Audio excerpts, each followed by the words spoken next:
Wonderful morning to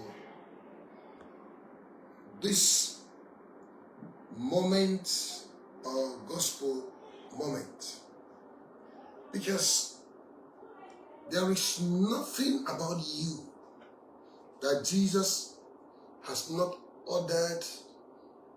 ordained, structured, and had fixed them to be a source of joy to your life. But the unfortunate part of the whole is that we lack gratitude. This is the 11th month of the year. Have you ever taken time to reflect all through the year how Jesus has been with you? The Bible made a statement I need us to do upon the end.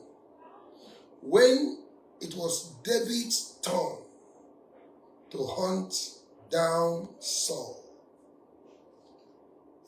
David had been given an opportunity that was rare to put to an end the pressure that has been mounted on him or on his life by Saul. Every Saul's intention was to kill David. All his armories and armor bearers are all detailed to make sure that David is a closed chapter. But you know what? God, in the midst of this all, was busy pondering and making sure that David didn't go astray. But what kept David from killing Saul? Thoughtfulness. Thoughtfulness. David was able to remember. That's one of the things that every one of us must give attention to. Your ability to remember the past can help you to navigate to the present.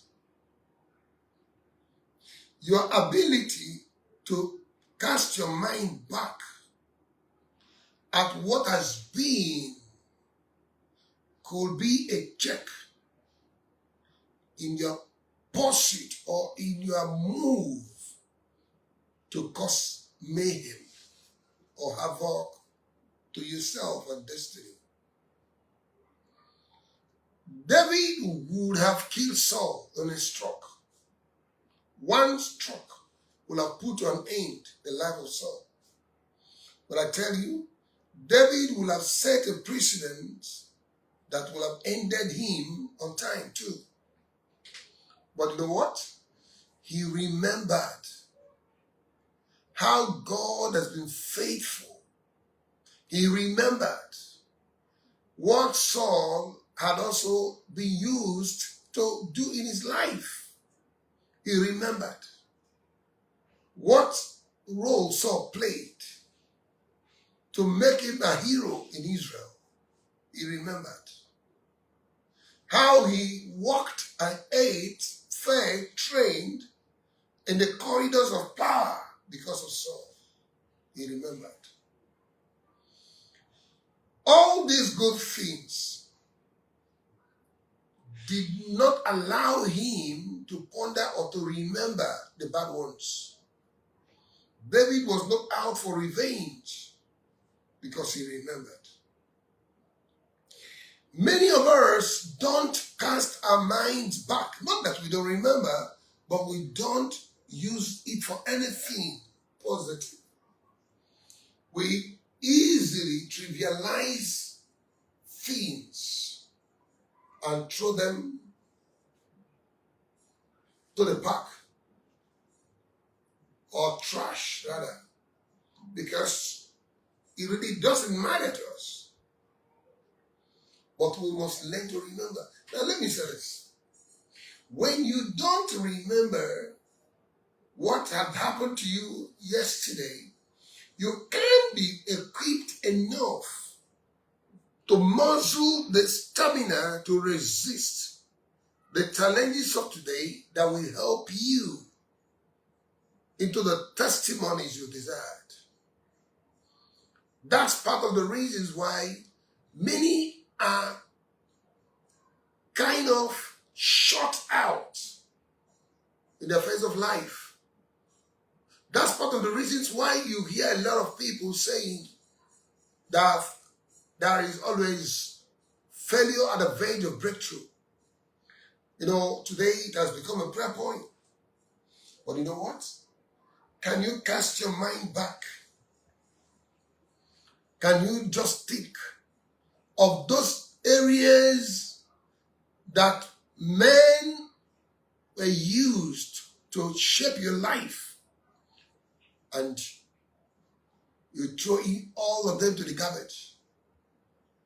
If you cannot remember tomorrow, you cannot, or remember yesterday, you cannot enjoy tomorrow. If you can't remember yesterday, you can't enjoy tomorrow, probably. Part of why Job, chapter number 2, verse number 10, I must think, that when you observe lying vanities, when your mind is set on lies and deceits, when your mind is set on commonizing values, when your mind is set on trivializing support and help, you will what? Forsake their mercy.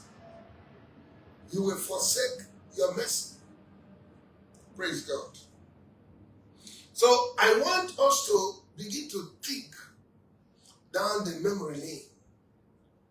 It is until you remember that you had challenges like this, and that it wasn't because you prayed much or fasted much. It wasn't because you did so much of anything, but Jesus took you through. If you can't remember those things, how do you expect to triumph over this before you? I want to encourage everybody, as we are coming to the end of the year, cast your mind back. There are people you must go to appreciate. There are people you must go to appreciate. There are parents you must go to say thanks to. Those teachers, whether in primary, secondary, or in the universities. Those teachers that are unconventional. Those parents, neighbors that aided you, counseled you, gave you a little support, cheered you up on your way to the top. Can you cast your mind back? There are people that were playing even the street balls with you while growing up, and they were the one that encouraged you in the course of what you're doing to do better. There are people that comes to play with you even at home, and just by coming around, they make your mood to be excited. They help you to regain consciousness and be stronger. There are people that called you just to check up on you. You must remember, if you are not thankful or grateful of the little, you can't enjoy what you consider the huge. So I just want to encourage everybody. There are people, uncles of yours, yes, your mommies, your aunties, yes, grandparents, okay, neighbors, cousins, aunts, nephews, nieces, all right? Even street people, friends on the street, even that booker woman on the street. Learn to appreciate people. If you can't be grateful, you will be grounded. May God give you understanding. Please, it's time to be grateful, not just to Jesus, to yourself, to your family, to your spouse, to your children, and also to people around you, neighbors, okay? Even church people, church friends, work people that are in the same organizations with you. There are people, your gate men, your security, your drivers, your cook, your gardeners, all right? Learn to be grateful. Show gratitude. Go all out. Even if it's a pat at the back, that will suffice.